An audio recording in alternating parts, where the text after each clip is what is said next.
To expedite things, I'm just going to have the horseshoe introduce themselves. Roseanne, will you start, please? Roseanne, Outboard Manager. Robin Town, Director, Strategic Partnerships. Eddie Wong, Board Member. Patty Sullivan, Board Member.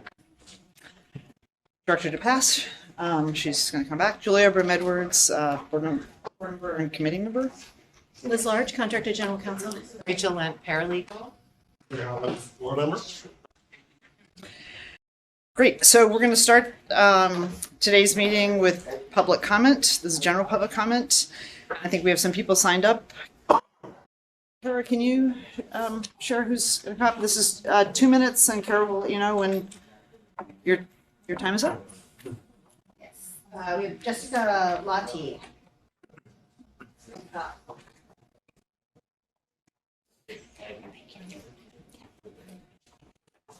Yeah, you can hear. Or you can sit. You can do it back there too, but What's easier? people can hear you better that way. Okay, thank you. As someone who watches the recordings, it's good if people speak up because it can be hard to hear. All right, and do I just begin whenever, or is there a bell? You can start whatever. Okay. Thanks. Hi, everyone. My name is Jessica Lottie, and I'm a parent to 3 PPS students in the grant cluster. For the last several years, I've worked with other PPS parents to learn about PPS's funding model, the role of foundations, and help educate others on inequitable school-based foundation funding. Last Monday, I had the opportunity to travel down to Salem with other PPS parents to talk to our state legislators and advocate for more state funding for our schools. It was an incredible experience. And I appreciated learning about the challenges being faced by others in the district. For example, many of the parents I lobbied with in Salem have children who are recipients of SPED services. I learned that these parents are often asked by their schools to keep their children at home because their school does not have the staff nor the services available to meet their needs. I also learned that half of the schools facing teacher cuts next year are Title I schools. Importantly, I learned that our legislators are incredibly accessible and they are open to hearing what we have to say. But given all of our state's current challenges, PPS parents need to show up in large numbers to educate our legislators on the problems our students face and demand additional funding. This requires everyone, I mean everyone, parents of all of our schools, the board, and PPS administration to work together to help our legislators come up with revenue solutions that fully fund all of our schools. I'm looking forward to going back to Salem with more parents. And I think a district-wide foundation model would be a great step toward bringing our voices together to advocate on behalf of all of the district students and uphold PPS's mission. So as a reminder, PPS's mission statement, we provide rigorous, high-quality academic learning experiences that are inclusive and joyful. We disrupt racial inequities to create vibrant environments for every student to demonstrate excellence. Thank you. Thank you. Thank you for sharing the pictures. Salem. It was a great experience. Ryan Phillips.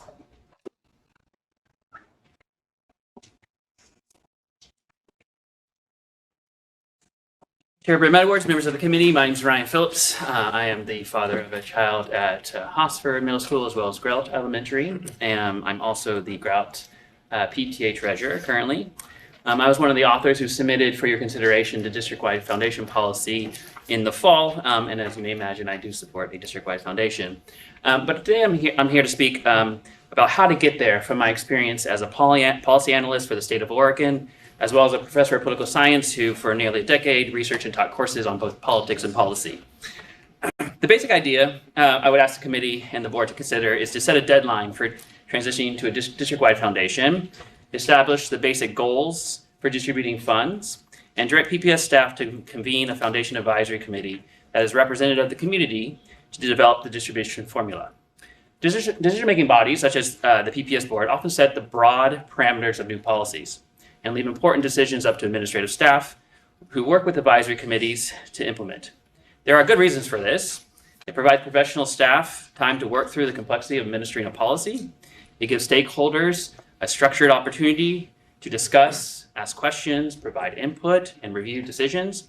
And this approach also allows for adjustments to be made in light of actual experience, as policy outcomes do not necessarily always match policy goals. In my written testimony, I provide an example of this approach from my time at the Department of Environmental Quality and the creation of an environmental justice index that is used for the allocation of tens of millions of grant funding each year. I could point to similar examples when I worked for the Oregon Employment Department, helping to set up paid leave Oregon, and as well as at the Oregon Department of Transportation, where I currently work in the Public Transportation Division. I believe a similar model could be adopted to transition to a district-wide foundation. The committee and the board could set the basic parameters for distribution of funding, and the PPS staff could work with a representative advisory committee to determine the allocation funds. I want to thank you for the opportunity to discuss this with you today, and I'm happy to ask any questions in my written statement. You can see my contact information. Thank you. Thank you, and thank you for providing your written statement. Appreciate that. Okay.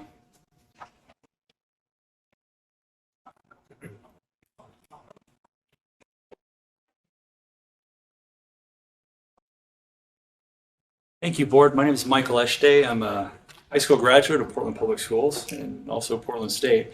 I'm here today just to kind of hone in on a couple of things. I'm a representative of the people that didn't have a clear path to success out of Portland Public Schools initially. But I'm so thankful that in 1978, I had a counselor that allowed me to get to a recruiter that spoke to me and said, here's an option. And it wasn't done because I was one of the brightest that we were going to lose from Portland Public Schools, because I really wasn't succeeding where I was at. But because I was provided an opportunity, it gave me a pathway to go on to other things and learn the discipline I needed so that I could be a better student, because I just didn't have the skill sets at that point. And I want to be representative of that person here today to let you know that I'm not alone. And I have a friend, Flynn Phillips, who is from Oregon as well. And Flynn is a representative of American Legion. And between he and I over the last month, we've made it a point, whenever we find veterans from Oregon, we ask, what is your story? How did you get through high school? And more often than not, there's a lot of loose ends in order to get the high school diploma. But almost to a person, we found that they figured out how to get back on an educational track. Many of them gone on to bachelor's degrees and such, own homes, and they're doing quite well. And we just continue to gather data, and from time to time, when it's appropriate, I would just like to be that voice to you to say we're thankful that you keep an open mind, and to represent the military is not for everybody, and some people have had issues, I get it. But there's an awful lot of us, the majority, that went in, we served our country for our 4 years, and then we exited and we went on to more productive or other productive things from the skill sets that we learned that we weren't able on our own efforts to put together while we were in school. So I just thank you for that, and I appreciate that you keep an open mind. I watch your board Zooms on TV. I see it, and I do know you have a hard job, and I'm thankful for what you do, and it must be challenging, but I just want to be that voice for that other group that doesn't have an easy pathway out. And thank you for your time. Thank you for coming today. Suzanne Clark.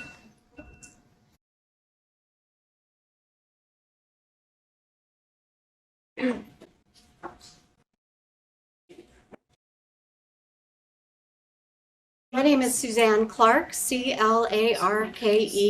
I would have brought more copies, but I didn't know everybody was going to be here today from the board. I was also present. I'm a parent of a student at Roosevelt High School, and I was also present in Salem on Monday in a meeting with Representative Travis Nelson's staff. Our group of North Portland parents asked his staff to prioritize education funding and communications with his constituents, something he hadn't been doing.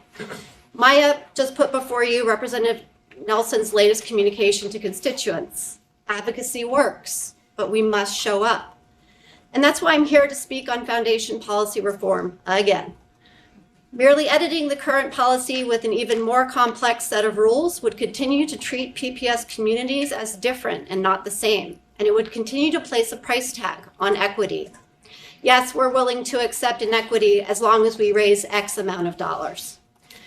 This is a system that needs to change. That is why I support option number one. Option one does what a policy should do. It guides PPS communities to come together to solve our shared problem of underfunded public schools.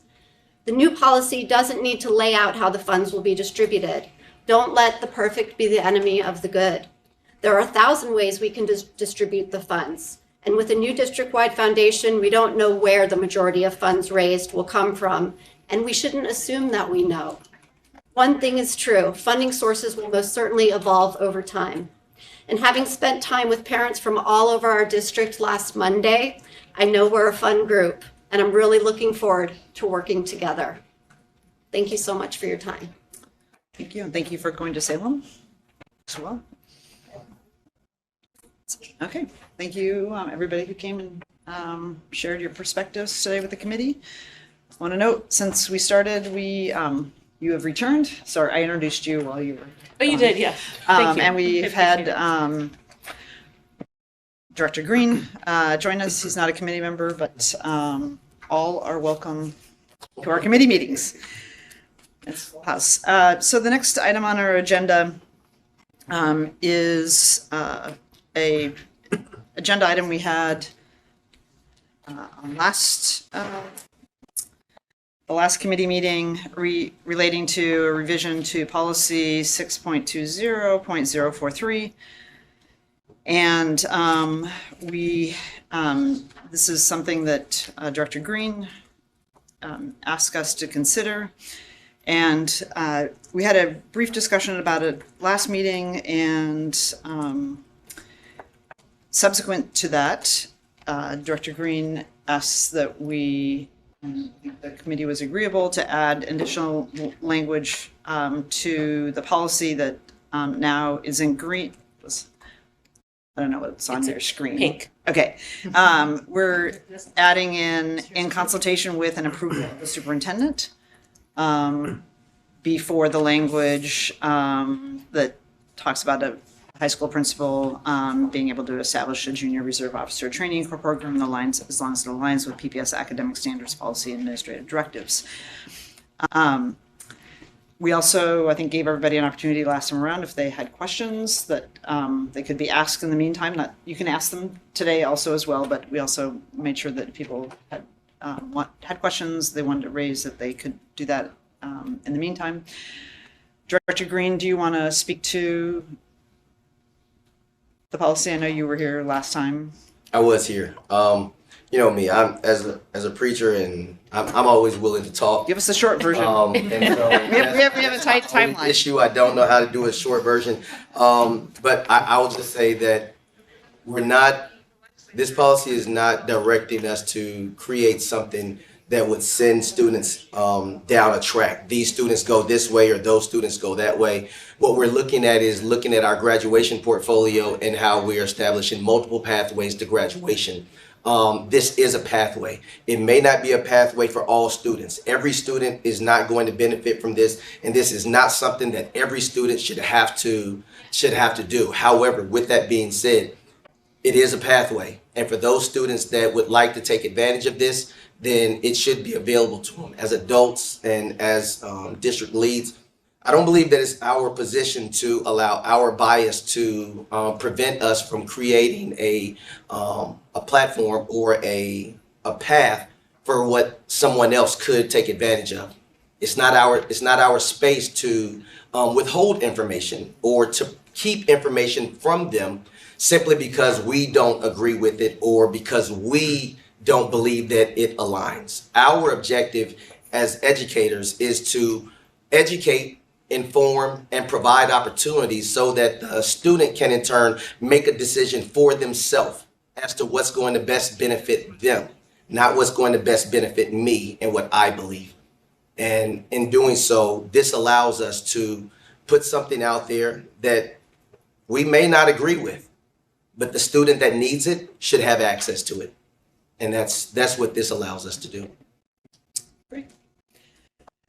So I want to ask the committee members or any other board members here if you have any questions. You want to ask? You have staff here?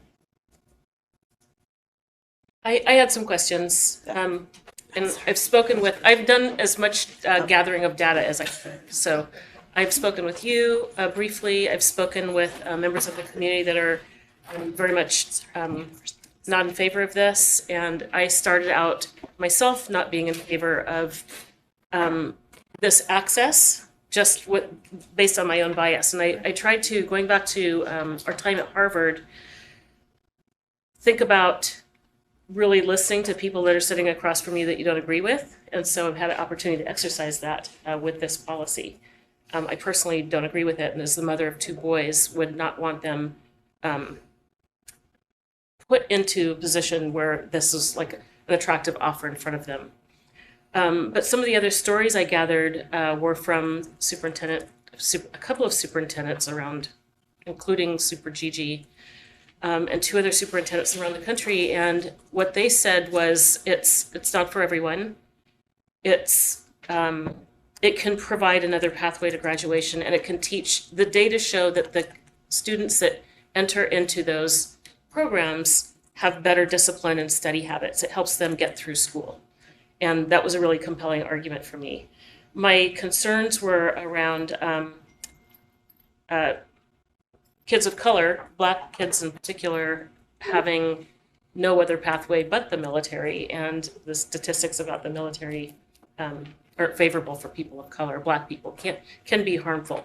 And so I was really concerned about having a non-teacher come in and teach the kids, the students, having it available to Black and brown and low-income families. I was very concerned about that as well.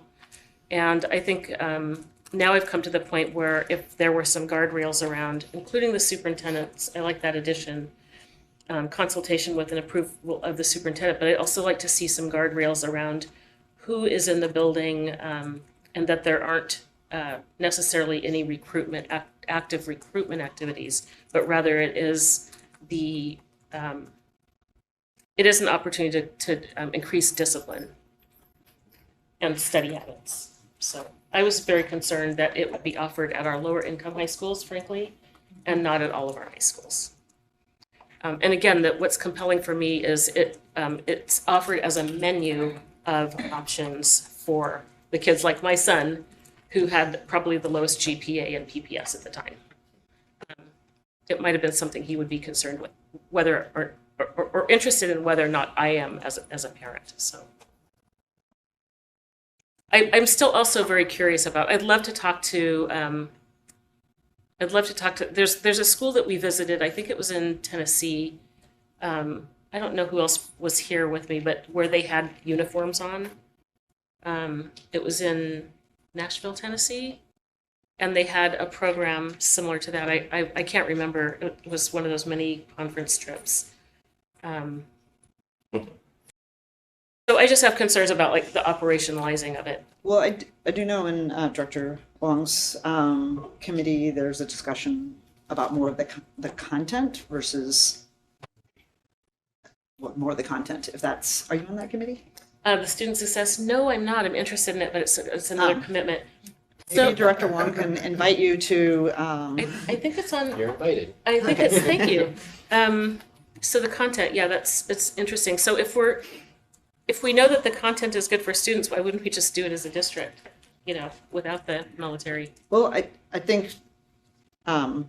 No, like if their curriculum. There are is other so people good. who have questions, so I think one of the things is in Director Wong's committee, you can have a better sense of what that looks like. Yeah, because there's a question about using FTE, because they'll start out, sometimes they'll have the teacher, but then the next year you need to provide one. So there's somebody who could be teaching something else who has to be in the ROTC program. So it's not just free. You have, Right, that's you're going right. to be possibly giving up some FTE for it. So you have to just know what you're getting into. Well, that's why we have a belt and suspenders with the principal. That's why we have the students. Yeah, and the other just thing of discussion was, like you said earlier, like if it was a menu of options, offering it like a CTE, like an option, like one of the CTE pathways, for example. And it wouldn't be offered at every school. It would be offered at a targeted school or specific, or maybe a focus school or something like that. So there's still a lot of discussion around it. I don't need a definitive answer. I don't know, Director Green, if you had more to add around that, but I think we're having some robust discussions about, and again, the issue you raised about, it's going to be an FTE, right? And what does that mean? Is it taking away from other pathways? It's just, we want to make sure that we're doing what's right for our kids. And if this does present an opportunity for the right pathway for some kids, maybe it's worth it, but we also have to make sure we're careful in terms of the trade-offs. Because Is- Whether there are Um, choices. Before we get in too deep in discussion, because I think this really, Yeah. the discussion really belongs in Director Wong's committee, is there anybody who has any questions? Because we have our CT, do you want to introduce yourself? Sure. Not that you have to ask questions, but just if No, it's okay. people did. Thank you. For those of Because I am going to actually ask to move this out of committee today. So if people have questions, Does it go out of this committee and then live in, no, it goes for first reading. okay. Okay, yes, I can introduce myself. So for those that don't know me, I'm Chris Bright. I'm the director of CTE and Pathways, which is also AP and IB. I don't have any questions. I mean, I have Do you have information, any but questions? We ask questions. if there are questions that I can answer, Okay. I'm happy to answer. So this could be a CTE program. It could. Yes, so the sort of preliminary research that I've done, there are 5 JROTC programs in the state of Oregon. Those are at Reynolds High School, Oregon City High School, Lebanon High School, Madras High School, and North Salem High School. In North Salem, it is offered as a CTE class in the career cluster of law, public safety, and security. Nationally, it is also recognized in that same career cluster. So it could be, it meets all the requirements for it to be a CTE class. Do we know what the student outcomes are for the students in Oregon that are going through? Are they going on to? Not specifically for those programs. Certainly, we have state data around CTE outcome data for students who complete all CTE programs. But I'm sure we could find more sort of nuanced data specific to this program from if we're concerned about it from a CTE perspective. Certainly from North Salem High School, we have a really strong relationship with their CTE team, just as being the 2 largest CTE programs in the state. So we try and share as much information with them as Okay. I'd be really interested in hearing what that Sure. Great. what the outcomes are. Do you know what's the teaching license requirements for JROTC? Because I know like CTE, there's a pathway for getting a teaching license. Yeah. What's the yeah. I guess- Well, my assumption is that if we were to allow this to continue to be a CTE program, or if that was the sort of path that we would choose to go down, then it would follow the same sort of requirements that any CTE teacher would. Excuse me. Most of our CTE teachers come from industry, and so the threshold or the mechanism that allows them to become teachers is that they usually bring 2,000 hours of industry experience to the sort of process. And we hold what's called an individual appraisal committee, an IAC. And the goal of that committee is to assess those hours within this specific career cluster, and then it develops a professional development plan that a CTE teacher has 3 years to complete. If they're coming from that industry route, that sort of pathway would mean that they would take classes in understanding what CTE is and the framework of CTE in the state, but also they take a human development course, usually a literacy course. So there are some sort of pedagogical classes that they would take. On the sort of other side of the spectrum, there are also CTE teachers that come from the classroom. Their process is a little bit different in that they don't have to do the pedagogical pieces, but they do have to do the industry pieces. So their professional development plan may include something like 100 hours that they complete over the course of 3 years in that specific industry, either through volunteering, mostly through volunteering, but through working or internship opportunities as well. So if this were to live in CTE, the mechanism by which someone could be provided a license would be the same as it would be for someone coming from business or computer science or other career clusters. Is it safe to say that we currently have teachers that are working within our CTE programs that aren't currently licensed and that they're in the process of becoming licensed?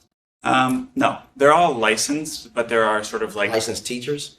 there are degrees to the CTE license. So there are degrees to this. I mean, like there are, I'm looking maybe to see it's if the wrong they're a licensed teacher. Do they go through the same stuff? Have they gone through the same things that a licensed teacher has? See, what I'm looking for is, I don't think we need to create anything special. I don't believe that we need to make anything that's completely different. I believe that we need to send this through the same rubric and requirements that we would any other CTE program. And with that being said, if we don't require it for other CTE programs, then the question becomes, why are we requiring it for this? And is that because there's unspoken bias at play that would say, for this, it's different, but for every other CTE program, it's the same. I don't want different. I don't think as a district we should be looking for different. We should be saying, this is our rubric.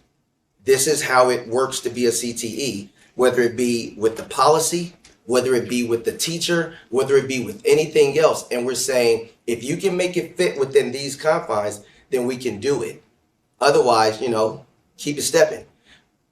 But we need to be very clear on, we're not making one entity do something completely different than we are another entity, because that falls into an equity issue for me. I think that's what isn't that what? I just want to make sure Okay. that we're clear on Nothing different across about the board. the process. That we all understand that we're not asking for different. What we're asking for is the same as any other CTE program that we offer within our PPS district. Yes, I agree. We don't control Yes. we don't control the licensure process. That's all TSPC, right? So the sort of threshold that our teachers have to meet, we support, but that's all submitted to the state, the state board for licensing. Fair enough. The sort of conditions or considerations that we would use to start any CTE program, I have a document. I'm happy to share that. I wrote them all down specific to JROTC in relation to the things that we would look at for any CTE program. I have it specific to how it looks for JROTC. I'm happy to share it. And how does it look? So I'm going to say, if we're going to have a longer discussion, I'm going to move this to the next meeting because I want to get to some of the other items. So Great. maybe you could circulate it to the Happy to. full board, because it sounds like the answer is It's the there are standards that apply to everybody.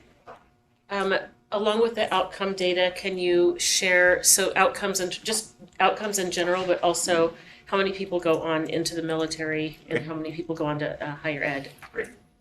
Happy to. Where these students end up? Sure. Good question. Thank you. So, That means a lot coming from you. okay, go ahead. Not even a question, it's more of an add-on. Yeah. So when you're looking at the data piece, Cleveland, Ohio, they have a robust JRTC program. Okay. So when you're looking at data, that's somewhere you can also gather data from as well. Great. Thank you. Ohio. Committee, Abolitionists. the committee members, can we move this to the full board for first reading? Could we hold off until we get the data? Or is there a rush? Or can we put it off to our next meeting to give us time to receive the data Well, and I would, digest it? so the answer would be yes. And I would ask that if you have other questions, to get them in now so that we can, or tomorrow, or Yeah. next day, so that at the next meeting, everybody has their questions on the table. Is that fair? Yes, it is. Okay. So I would ask that any questions you have, can I have them go through you, or would you rather them be sent directly to? No, that's fine. They can come to me. Okay, so anybody who has anything outstanding?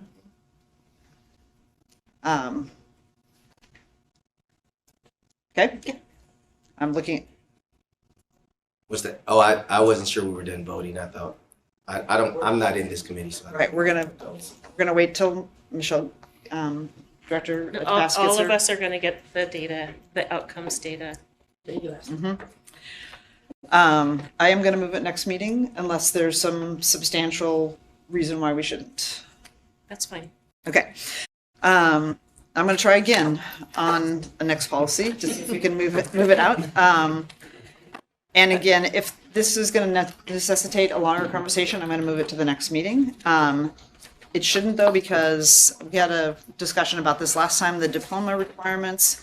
We essentially are making conforming changes to our policy to 4.20.042. The only thing that changed was we added language in section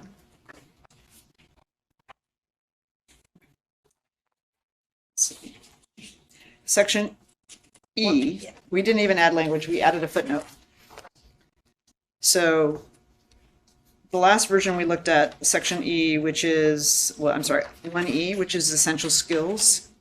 Initially it had been redlined out because the state had suspended the requirements through 27, 28, and we decided that instead of taking them out, because there's a conversation happening in Director Wong's committee about graduation requirements, that we'll leave it in, but with a footnote that anybody who goes and sees this would know that they're suspended until 27, 28.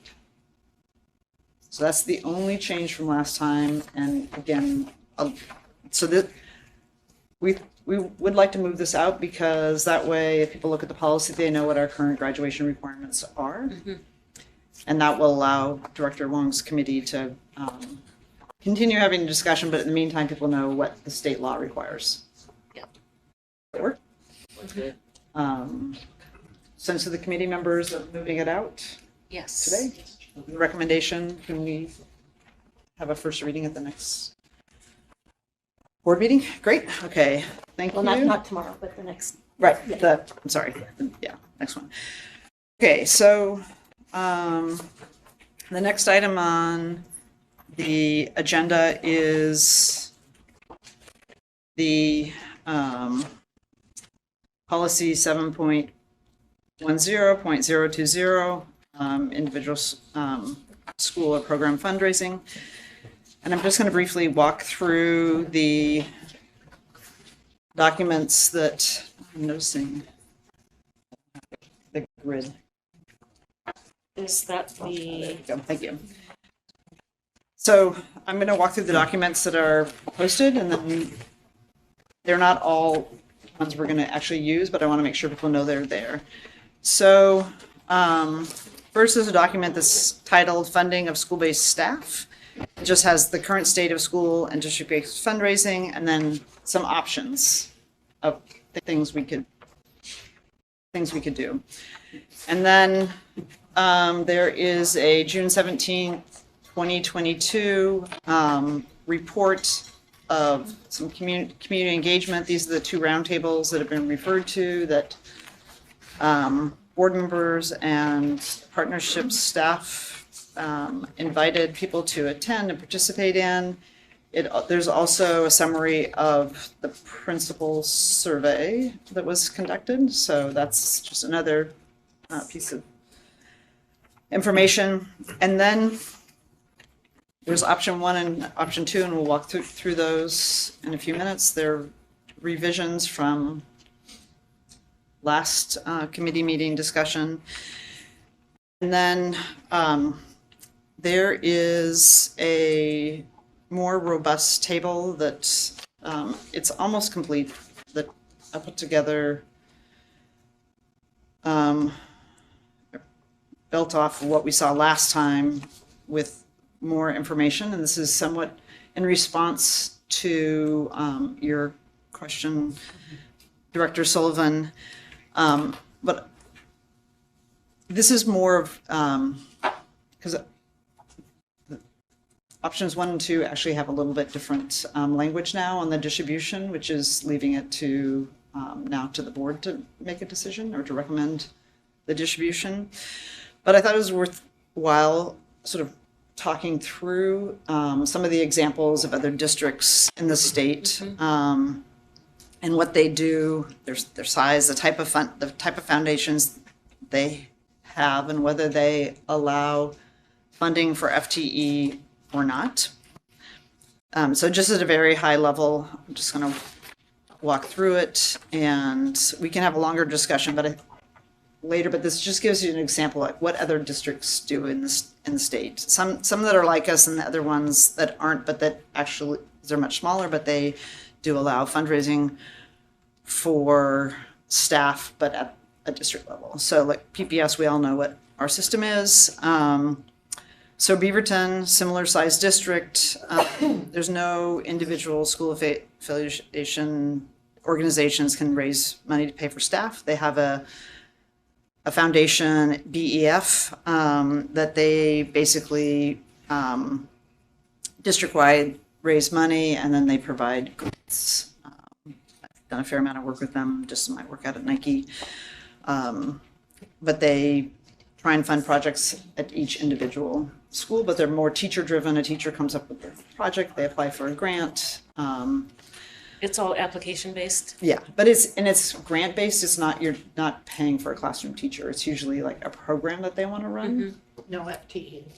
Right. Salem Kaiser, their foundation dissolved during the pandemic, but before, so another similar sized district, either number 2 or number 3 in the state.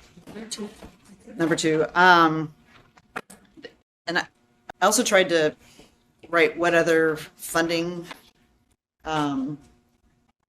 options there are for funding aside from the state school fund.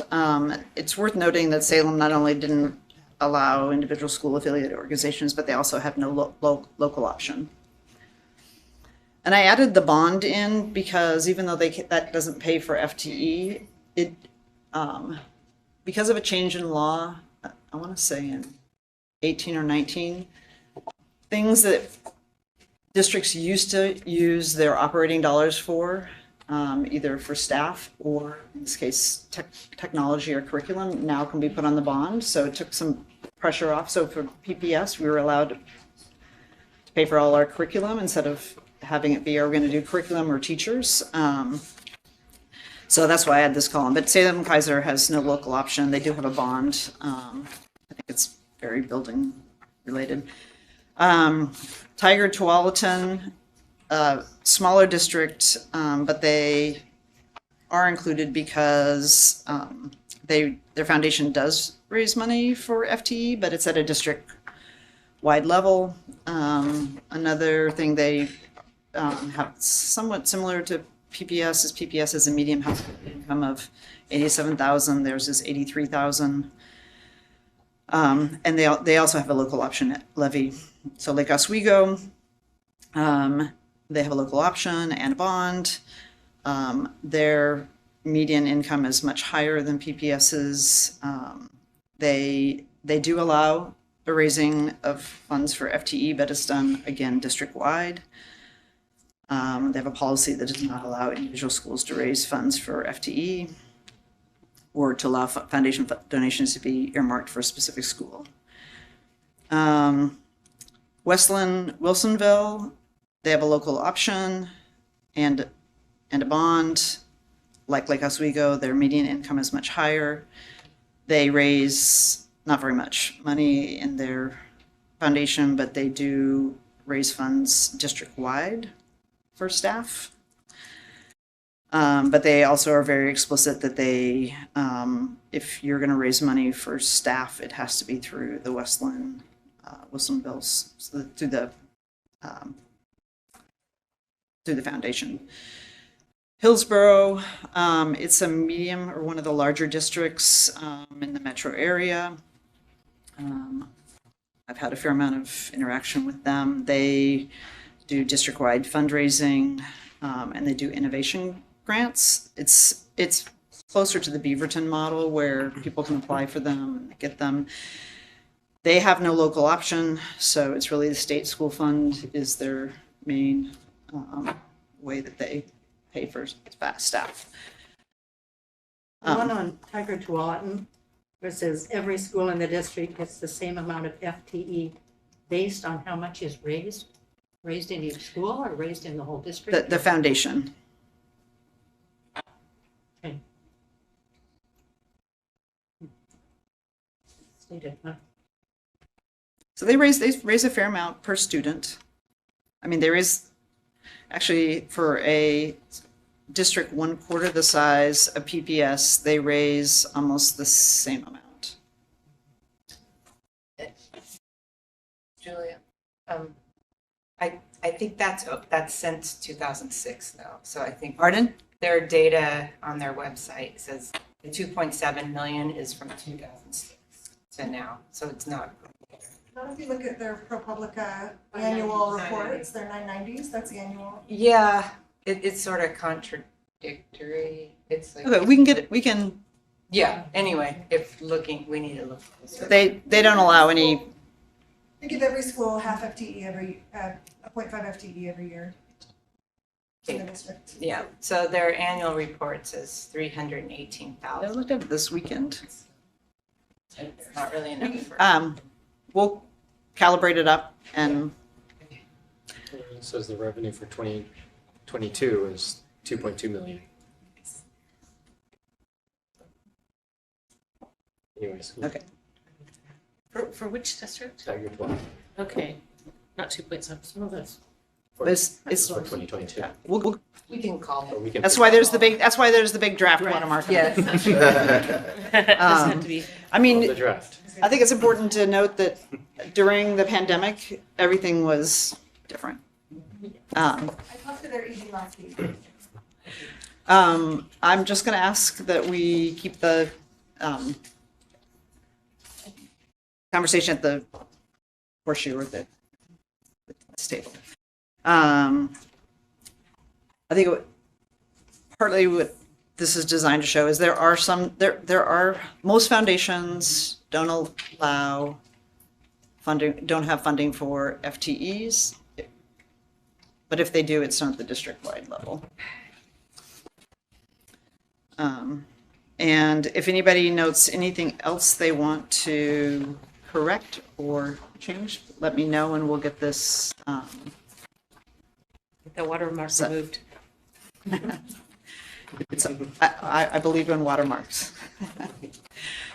Okay, so that's, I think, was to answer some questions about how it works. And then I also think Director Sullivan, you'd asked just about how it'd be distributed, and as I was thinking more about it, instead of putting some sort of complicated formula or like we have to have the formula before we move ahead, it's providing in the draft that would be, it's in here somewhere, basically decided by the board.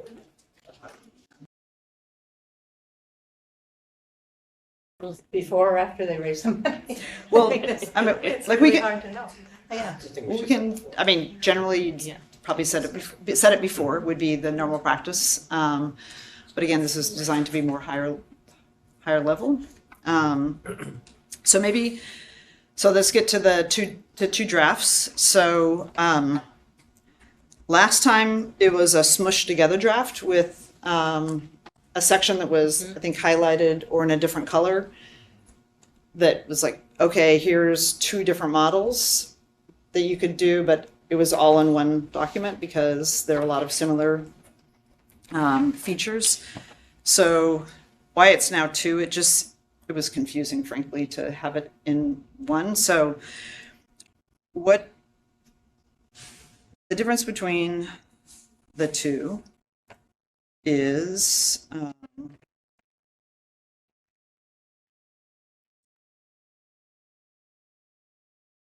in option one,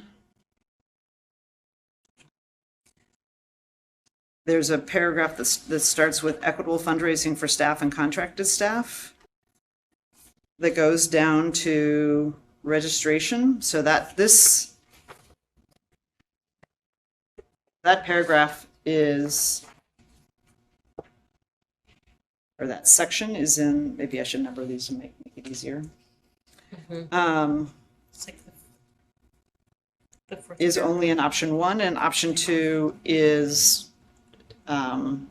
without that particular method. So maybe the first thing to do is go through option two, which is the version without it, and then we can talk about the other mechanism.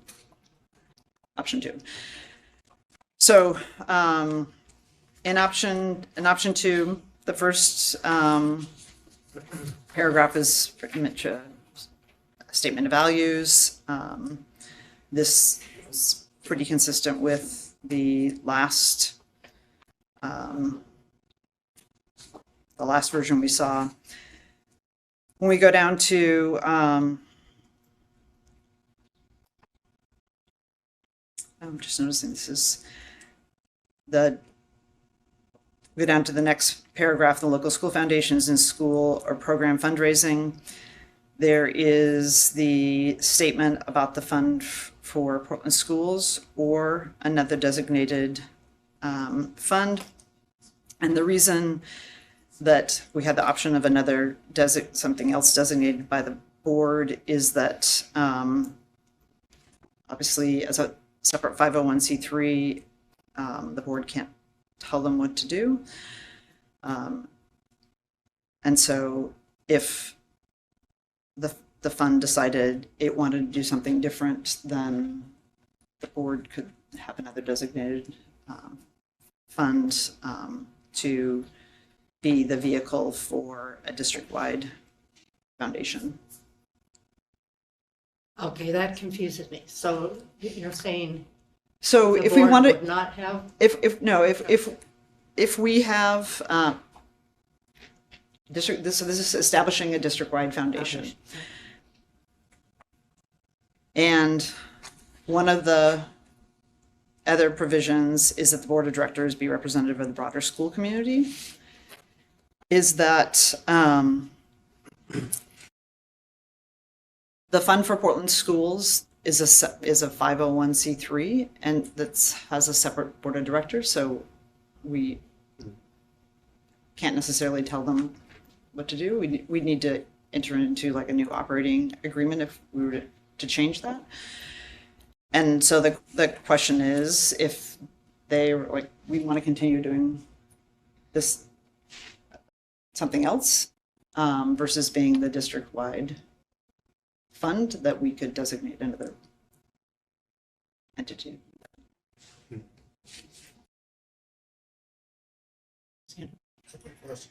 Sorry. So with the local, what were the origins of the local school foundation in the first place? What was the origins of the local schools foundations? Measure 5. They were established so that they could raise money to buy FTE.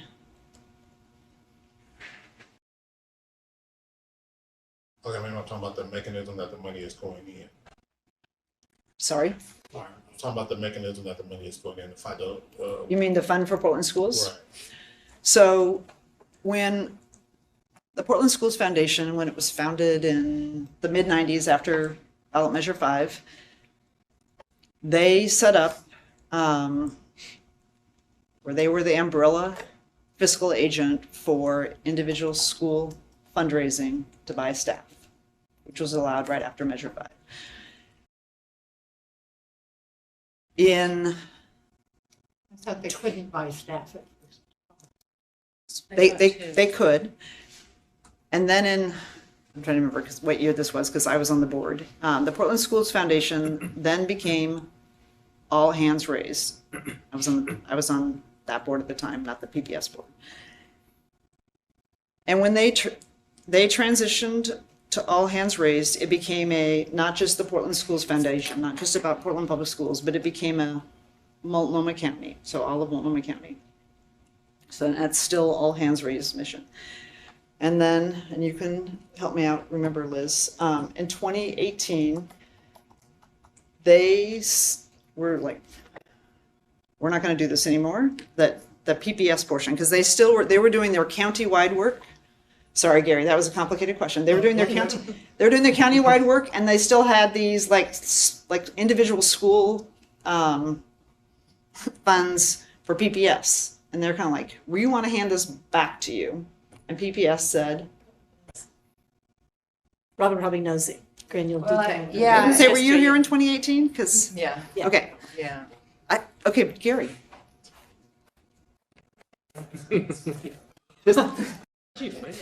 Okay. This is,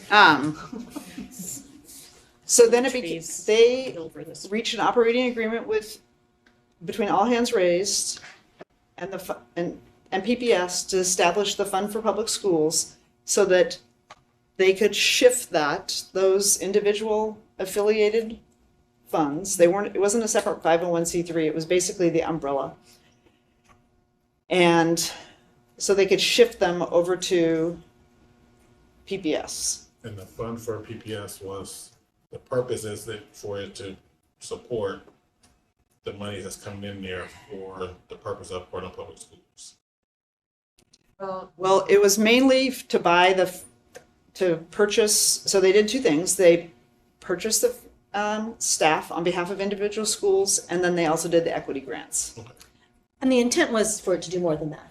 It was created, when the fund for PPS was created, that was a portion of it, but it had other. Yeah, the superintendent wanted to have a foundation that could raise money for public schools, and all hands raised said, well, if you're going to do that, you need to take back this program. So I would say chicken or the egg, I think the fund for Portland Public Schools has a broader mission, but it continues. The other thing was, originally the Portland Schools Foundation, they started and they mobilized, I forget their exact mission. It was like mobilizing people and funds to support Portland schools. Like they put on the March for Portland Schools that had like 30,000 people marching for school funding. So they really organized the community around school funding, like down in Salem. And they also, for every single local option or the local income tax surcharge, all the statewide funding, they funded that. So, for example, the first local option in 2006, they put like 150,000. They basically cleared out their reserves to help us pay for it. And they also were the main funder of the local income tax surcharge campaign, which was in 2002. Gotcha. So they played a much broader role. It wasn't just like we're going to get philanthropy roles. I mean, they basically helped us get all of our local options. And then when it became all hands raised, they said, we're not going to do that anymore at all. Like, we're not going to, because we've got all these other school districts, and we're just not going to play that role anymore. Gotcha. So now I'm sorry, because it's maybe the second time that I've heard this name, and I'm glad I actually got to be here and you brought it up. So my thought that I wrote down is, so are they now collecting money, saying that, hey, we're doing all this stuff for Portland Public Schools, and now has how they're using the money or how they're choosing to use the money? Because you said we don't have any control over how. Has something changed, and they're still making what I'm saying money is one day? what I'm saying is if we choose to change what we're doing to have a district-wide foundation to raise money for staff or whatever it's decided, that be done at the district level versus an individual school, that we couldn't just go tell the fund you have to do that. Oh, because it's its own, Because they're their own. So even the if they district would take on our responsibility to divvy up the funds and all that stuff. Or do you just set up another? Set up another thing. We'll set up another 501c3, but then when they still have their own, when we run into the same issue, when they have their own board. Well, not if you set it up as like, this is, you're gonna, I mean, just like PPS when we set up the fund there was an operating agreement. There still is an operating agreement that can be the idea of setting up an entirely new one when you have one is, certainly you can set up 6 of them if you want, but the PP, I agree with you. The fund for PPS has a pretty I haven't read the operating agreement, but it exists to support PPS. There is a mechanism that's in place. There can be another one created. Is it still doing that? Yeah. So the language is just broad enough to like take care of it. And obviously, if you could go either way. Yeah, if it is its own 501c3, it does have its own board and it's an independent entity, but its mission is defined as one that would support PPS. And that's true of the existing one and would be true, I presume, of anything else that was set up if it's a separate 501c3. Thank you.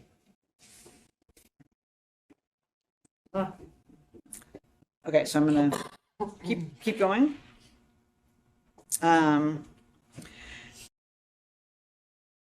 So the next in option 2, the next paragraph essentially states that external fundraising for additional staff has the potential to create new inequities that the district equity staffing model is intended to address, and has a statement that fundraising and using foundation funds for staff will not be permitted after June 30th, 2024. So setting a clear, like this school year would be the last school year in which those funds could be utilized, could be raised. Could be raised for individuals. Or given to them. And then there is a registration, and this is so PPS has just visibility to what fundraising is happening at various schools. There is currently, although it's hardly ever enforced, I think the district is supposed to approve any donation over $5,000.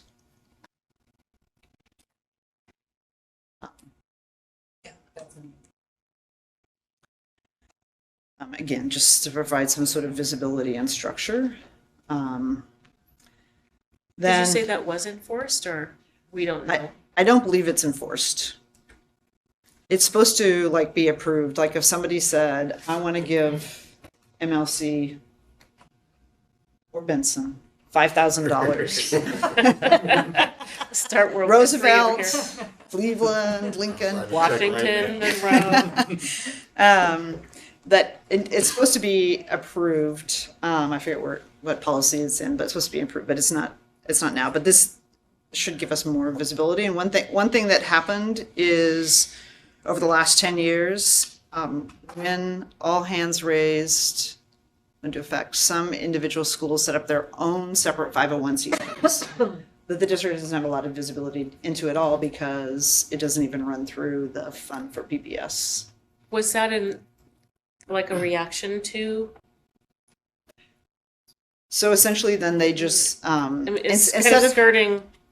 well, I the, don't want to have any sort of bad motives, but like basically, if you gave money to the, and Robin, you can correct me if I have this, but I'm going to say generically, or just in general. If you gave $1,000 to buy staff and it went through the fund for PPS, they just take the 1/3 right away, right?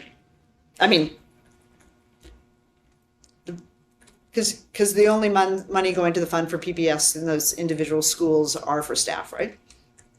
Yes, so the first 10,000 is exempt. We do like a running total for the year. We apply the formula, yeah.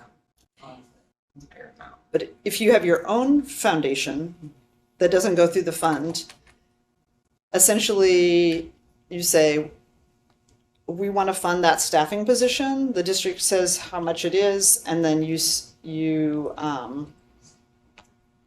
fund it there versus the money just coming right. I mean, they send the money to the district, but it is versus the money just coming straight into the. Yes, so there's 8 independent foundations that are their own 501c3s, and they're the largest, some of them aren't really active, but they work with their principal to determine the amount, and then they have to send us that money by June 30th in order for it to be used for the next fiscal year. It used to be a little different where there was some invoicing, and we don't do that anymore. It's like they make a donation in that amount, and we apply the formula where we take the 33%, the fund for PPS. Our team works on the fund for PPS. So it's a separate entity, but we're doing that work as PPS. And then the money, the 33% that goes in, people apply for throughout the district. Then we do the PPS Parent Fund Award. So it's split based on a formula, and that's kind of adjusted slightly depending on how much comes in for a given year, but it's usually typically the Title I schools and more that get awards, like around 60 schools for the last few years have gotten. And who decides that? Just the fund for PPS board votes on those awards, and then they get announced. So this is just I think a pretty standard, just connect between entities that are raising money to benefit our schools. And then other requirements, and these have been discussed over.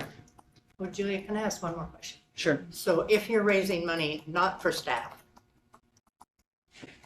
like for sending somebody to a ball game or buying uniforms, Right. you don't have to go through all this stuff. You're right. Exactly. Okay, good.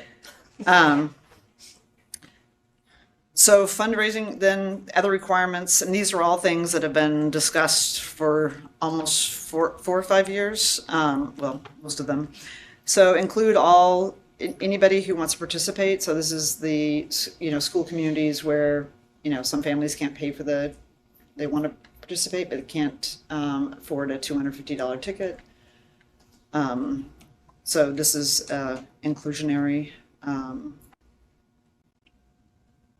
language.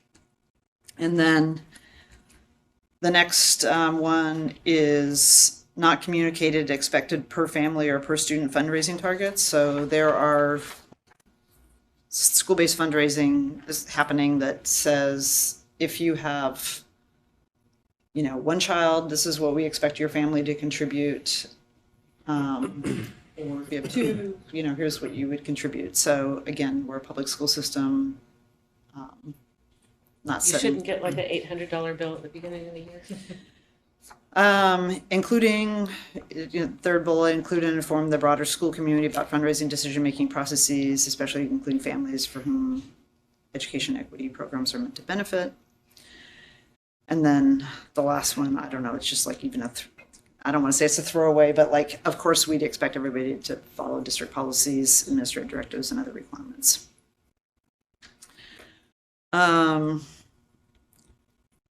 Annual review and budgeting, and then the other provisions. So one of the strengths of the Portland Schools Foundation was they had a pretty broad board of directors that represented all the clusters, and they really were able to, like, we need 2,000 people to show up at City Hall, and they would, because it was like they would activate their people. So having a broader board of directors, and again, this is not something that with the current operating agreement that the district could require the fund for PPS to have, but something that from my perspective is builds more of a district-wide feel.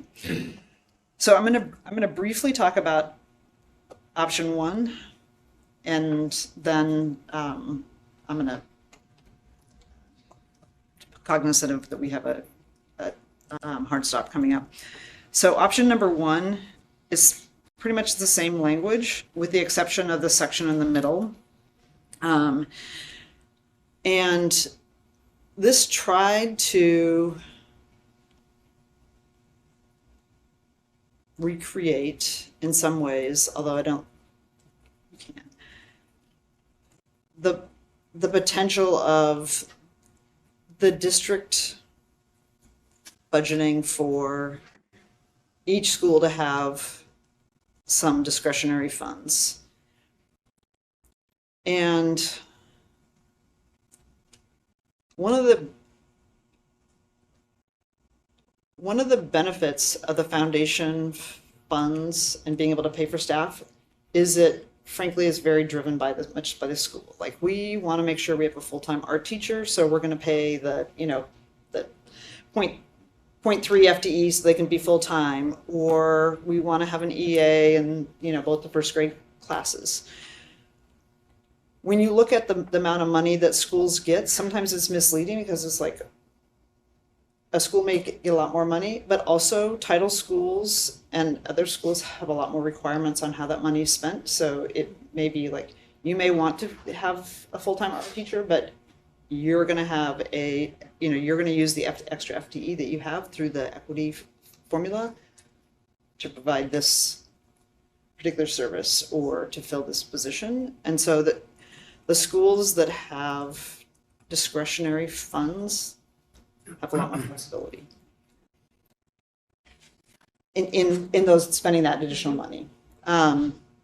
So what I was trying to do is create almost like what we had last year, but it's just hard because obviously we don't have ESSER money. So it's dependent on having, or making space, that being a priority, that we, and you could do it as something like, we'll just provide a more consolidated budget for each of the individual schools is another way you could do it.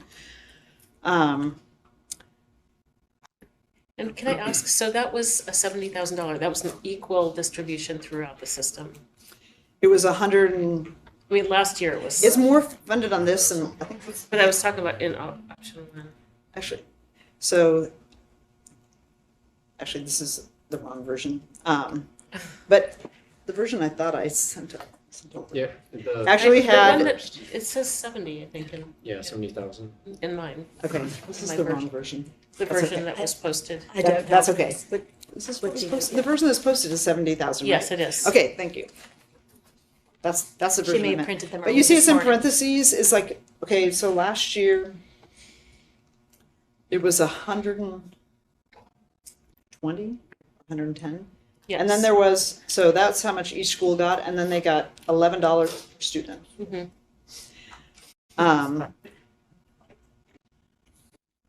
Which is way more complicated. Another we should focus on the exact amount, but it's more like, do we even want to allow that? Or do we want to say all the fundraising for staff is going to happen at the district level? Because there's, right now, the equity grants are not even, for most schools, comparable with the highest amount of funds. They're real equitable.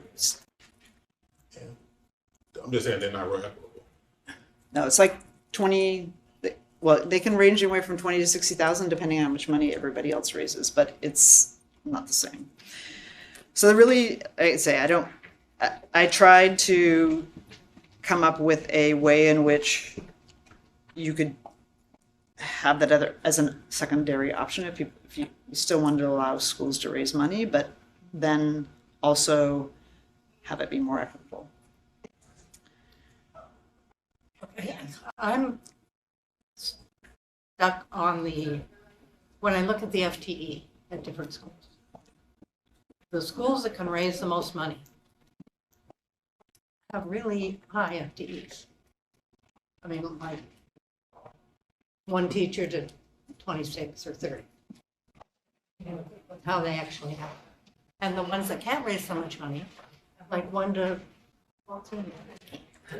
So they already have an advantage, at least staff-wise student. Now, maybe you're right, so they can't get the art teacher because it has to be a reading specialist. I don't know. So- Except for that assumes that everyone's similarly situated. Wouldn't it? I mean, there is more that goes to title schools. Because there's more need. Yes.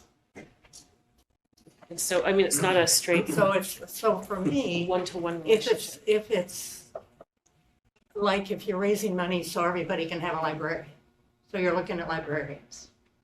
You're not looking at, if you're raising money only because it goes to the lowest income schools, So that's crazy.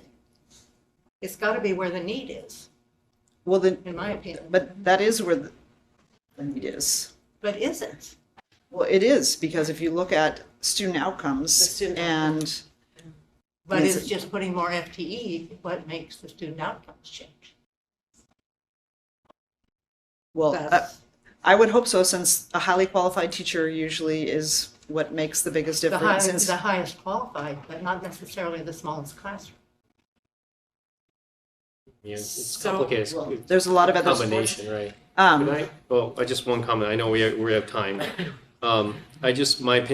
My opinion is that for option, I think the board book got mixed up from what you mentioned. I think option one is the one. yeah, without the sorry, 70,000. I'm sorry. I think she may have printed these before you posted Okay, the yeah, last yeah. versions Oh. this afternoon. So my comment is that I think we should go with, I'm pushing for option one, which is not the 70,000, because I feel like if we want to do that 70,000 model, it should be a separate program, because then that would be easier to, like, if it goes all wrong, right? It'd be easier to adjust versus it was all incorporated in a foundation and a school allocation. So your preference is one, which is opposite of what I said. It's the It's the simplest. one Yeah. district foundation, okay. Yeah, because then that way it gives, whoever our superintendent may be, more leeway to, if they want to do like every school gets a fund or where they can allocate their own way or something like that.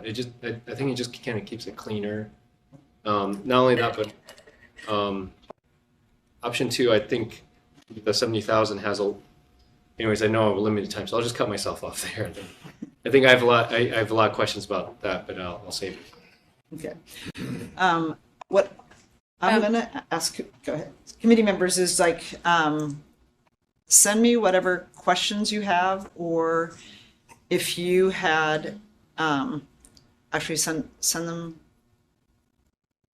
to Liz, copy to me, sorry. Yes. Send to Liz, Can I copy to ask, me. just clarifying, so the highlighted text that's listed in board books as option 2 is actually, With highlighted text is option 2. So it's, Okay, it's so what's, what's different between the two. okay, Okay, that makes more sense. okay, it does, okay, Otherwise, because there's some things that should be common to both. to both. Yeah, absolutely. I understand. I missed the conversation about which version was posted, but I Yeah, think well, it's I correct was in board saying books. them, thank you for correcting me. Yeah. Believe it or not, I brought all these, but I didn't bring the one file that had the. Save it free. So I would ask if you have questions or suggestions, like this language isn't clear, or I'd like to add something, or Patty, you want other information, let me know. And I would like to move the policy soon, so I would, since it's been sitting here for 6 years. Years. So I would ask that people send me your questions and thoughts. Okay, with that, we're gonna adjourn, so Director Hollins, Chair Hollins. All right. Shift all right. topics. He's never been this early.